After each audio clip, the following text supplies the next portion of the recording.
नमस्कार, मैं हूं आपके साथ प्रिया। आप देख रहे हैं TTN 24 न्यूज। आज की खबरों की शुरुआत कुछ इस प्रकार। समूचा विश्व आज 10वां अंतर्राष्ट्रीय योग दिवस मना रहा। वैसे तो हमारे देश में योग करने की परंपरा सदियों पुरानी है और पूरी दुनिया की योग के बारे में जानकारी और शिक्षा हमारे ही देश ने दी है।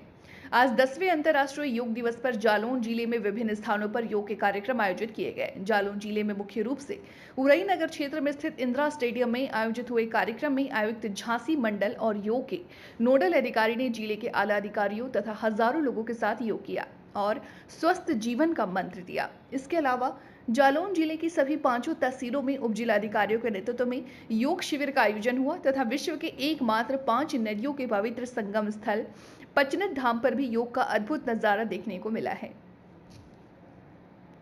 जी, आज देश 10वां अंतर्राष्ट्रीय योग दिवस मना रहा है। वैसे तो कहा यह गया है कि हमारे देश में सदियों पुरानी ये परंपरा है। हम लोगों ने योग पूरे विश्व को दिया है। क्या कहेंगे आप? देवेश जी, आपके जालौन न्यूज चैनल के सभी को मेरा प्रणाम। भारतीय संस्कृति सदैव से बहुत ही समृद्ध संस्कृति रही। सभी को पता है कि योग भारतीय संस्कृति की देन है और आज 21 जून के अवसर पर अंतर्राष्ट्रीय योग दिवस मनाया जा रहा है। इसकी थीम है स्वयं और समाज के लिए योग। योग का अगर सीधा सीधा हिंदी अर्थ हम देखें तो योग माने होता है जोड़ना। अब किसको किस चीज़ से हम जोड़ रहे हैं? हम आत्मा को काया से जोड़ रहे हैं।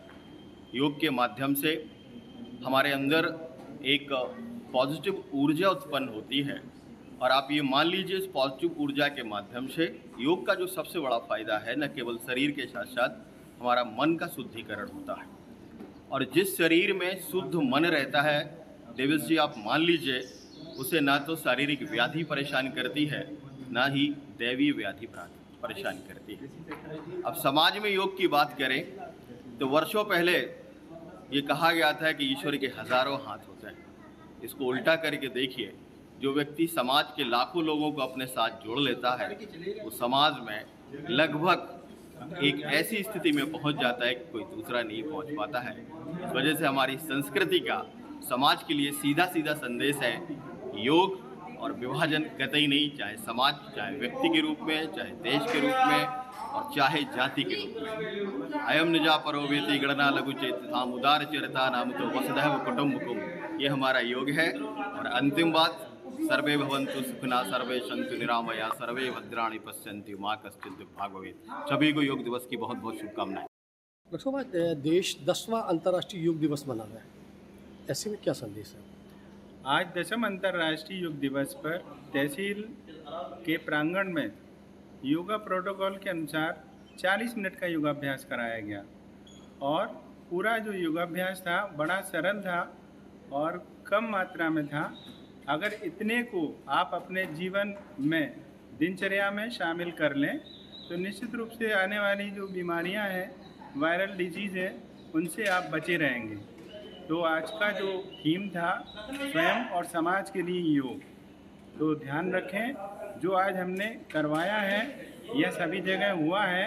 बस उतने को आप कम से कम 40 मिनट प्रतिदिन योगाभ्यास करेंगे तो स्वस्थस्य स्वास्थ्य रक्षणम, ये वाली लाइन आपके जीवन में चरितार्थ हो जाएगी। धन्यवाद। प्रशासन ने आयोजन किया है और आज के लिए क्या मैसेज देना चाहिए? देखिए, ये अत्यंत हर्ष का विषय है कि माननीय प्रधानमंत्री जी द्वारा 10 वर्ष पूर्व जो विश्व शांति के लिए विश्व गुरु भारत की तरफ से जो योग को अंतर्राष्ट्रीय मान्यता दिलाई थी, आज हम उसकी 10वीं वर्षगांठ मना रहे हैं। निश्चित रूप से योग हमारे ऋषि मुनियों की वह विशिष्ट परंपरा है जो मनुष्य को पूरी प्रकृति के साथ अपने तादात्म्य को स्थापित करने के लिए एक पूर्ण स्कीम हमारे ऋषि मुनियों के द्वारा दी गई है। आज मुझे अत्यंत हर्ष का विषय है कि उरई जिले में ये इतना विस्तृत आयोजन यहाँ पर किया गया, जहाँ पर हमारे सभी सम्मानित जनप्रतिनिधियों द्वारा, शहर की जनता के द्वारा, विद्यार्थियों के द्वारा यहाँ योग के कार्यक्रम में अपनी सहभागिता की है और योग के संदेश को घर घर पहुँचाने के लिए जो ये सार्थक पहल जिला प्रशासन द्वारा की गई है, उसके लिए मैं पूरे सभी प्रशासन को, यहाँ के सभी सम्मानित जनप्रतिनिधियों को और जनता को अपनी तरफ से बहुत बहुत बधाई है। सर, युवाओं के लिए एक संदेश आता है? युवाओं के लिए तो सबसे बड़ा संदेश आज के लिए यही है कि आप योग से जुड़ें, और जब हम योग से जुड़ेंगे तो हमारी सामाजिक समरसता, हमारा स्वास्थ्य, हमारा मस्तिष्क शांत रहेगा और हम एक उपयोगी नागरिक के रूप में अपनी भूमिका का निर्वहन कर पाएंगे।